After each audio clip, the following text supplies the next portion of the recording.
These are party ribs, and they might break a few rules, but they might also be the best kept secret in barbecue. And this week on Kingsford Tips from the Grill, we're gonna show you how to make them.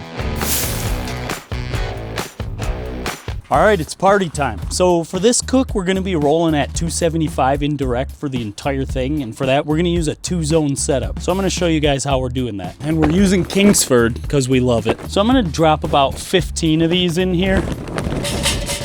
Yep, that's definitely 15. This thing right here is a lighter cube, but you can use a rolled up piece of newspaper. There's other fire starters, but they're all kind of the same concept. You put it where the chimney's gonna go, light a match, and then it's the fuel source to get your charcoal lit. I'm gonna let all these briquettes get fully lit, and then we're gonna come back and I'll show you how we're gonna use them.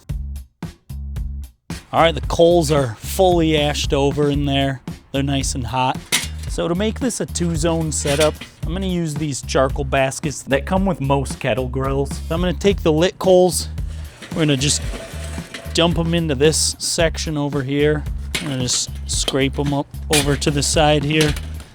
And then I'm gonna fill the rest of this side with unlit coals. And this lit side here is gonna act as kind of like a wick and just slowly light the rest of them, but we'll be able to control the temperature by adjusting our vents. And just to make sure we're hitting our numbers, I'm gonna use a thermometer right here while we let the grill get up to temp, and we'll be able to tell if our grill is actually at 275. So that's set. Lid is on. I have the vents on the indirect side because it's gonna draw the heat up through the lit coals and sweep it over our indirect side and then out this little vent. And I'm gonna close it up a little bit just because we're aiming for 275, which is in the low and slow range. I'm gonna do that down here as well. Look at that. That means smoke. All right, the grill is set. Our first part is officially done. Let's head inside.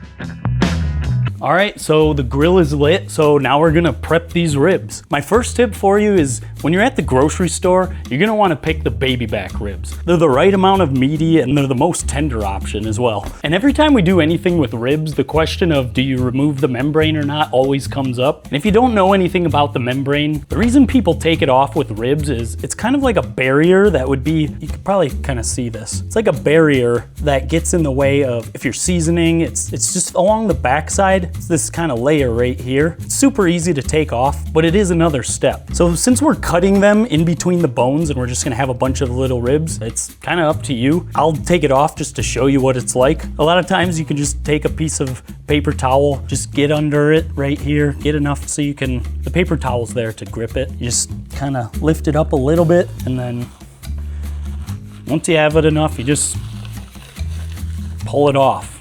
And that's about as clean of a membrane removal as you can ask for. That layer is no longer there, so when you put seasoning on here, it's going to go right through. There's nothing getting in the way. Really, when you cut them up, there's only a little bit of space that is even going to be impacted by a membrane. So again, it's up to you. Next tip I have for you is cutting them. If you take a look at this side versus this side, you can see the bones a lot more when it's upside down. So anybody that's done this before will tell you, turn it upside down before you cut them. So that's what we're gonna do. Use a sharp knife. We can just get long draws like this. You don't want a serrated knife. You want nice, smooth cuts like that. There's a little bit of something extra here. No hardcore competition style trimming work needed here. Just if something's hanging off, take it off. All right, now that we have these cut up, let's get some flavor on them. Another question that always gets brought up when we're making ribs is, do you need a binder? The purpose of a binder, if you don't know, is just to put another layer of something on there to bind to the seasoning. It's grabbing it up so it stays on there more. These are not dry pieces of meat. There's moisture on there, so the reason why it's even a question is because you can get away with both. So just for the purpose of showing you guys, I'm gonna use mustard here. You can use olive oil, mustard, anything adjacent to that. But we're just putting a little bit on there, and it's just gonna be a thin layer, again, to just hold the seasoning when we're putting the barbecue rub on there. Also, the other question is, does this leave a mustard flavor? No, it doesn't add mustard flavor. You won't taste that. Oops, I forgot one. You might see some people online put the binder on before they cut it, but to me that seems kind of funny because What about this part? I think the better move is to do it after. Okay, cool. They look like this now. We're really just putting a thin layer on there. It's nothing crazy. But again, like chicken wings, I've seen people put all kinds of stuff on here. You could do Cajun style, buffalo style, salt, pepper, garlic, sweet. You have the options to experiment and have fun because, again, these are party ribs. They're for a party. A little more. Again, one of the best things about party ribs is you get full coverage flavor on every bite. Whereas traditional ribs, yeah, they're full of flavor, but they can't claim full coverage flavor like these do. All right, once we're looking like this, that's what they're supposed to look like. All right, these are prepped. I'm gonna wipe my hands off and then let's get them on the grill. All right, the grill is at 275 on the indirect side, so we're ready to put these on. For this part, we're just spreading them out as even as we can with how many we have. These are gonna be on here for 2 hours, and we're gonna flip them halfway through, so an hour on each side. You're welcome for all that big brain math. We're just gonna work with the amount of space we have. I don't really want them touching each other. They got a little bit of space in between them, just so smoke can come through. Got the thermometer there to monitor temperature. All right, they're all on. We're gonna close the lid and we'll come flip them in an hour. See you then. All right, let's take a look here. Wow, that was beautiful. All right, that's what we're looking like at this stage in the game. Beautiful color, they're getting there. So this part's quick and easy. I'm just gonna flip all of them. That's all. And the charcoal's just smooth sailing right in our low and slow temperature range, which is why I'm just always impressed with Kingsford charcoal. Always reliable. This video just wouldn't be possible without it. We'd just be out here in the cold. All right, they're good to go. They're flipped. Let's come back in 1 more hour.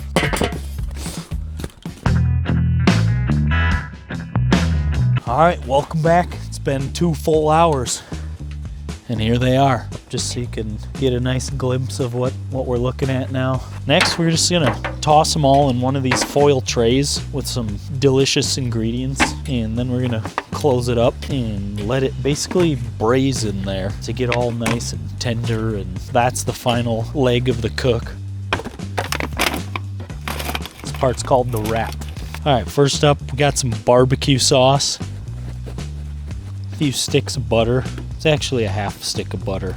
The barbecue sauce is somewhere between 1/3 of a cup and 1/2 cup. But don't put too much in, otherwise it'll kind of be like swimming in there, and we don't want that. We want like a nice tacky sauce. 2 tablespoons of brown sugar, 2 tablespoons honey. Very scientific measurements we're rolling with here. Wow, those are gonna just be so good. I'm gonna poke one of these just so I can monitor the internal temp from outside. Find a nice thick one. Covering that up so it'll braise nicely in there. All right, we're putting the lid back on and we're gonna let it ride for another 45 minutes. Then we'll come take a look. All right, the moment is here. They're ready. I can see on the thermometer they just hit over 200, which is a good sign. Time for that big reveal. Wow, they're looking saucy.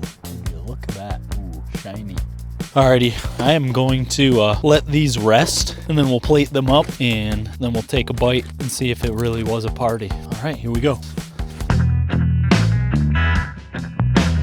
All right, it's time. Let's eat these. They look incredible. Can you see that right there? Look at these. Wow. It's not a party without a party trick, so this is my favorite one. I'm so excited right now. Here we go.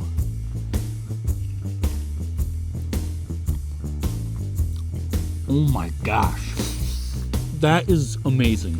This is so good. It's almost like pork belly burnt ends on a rib.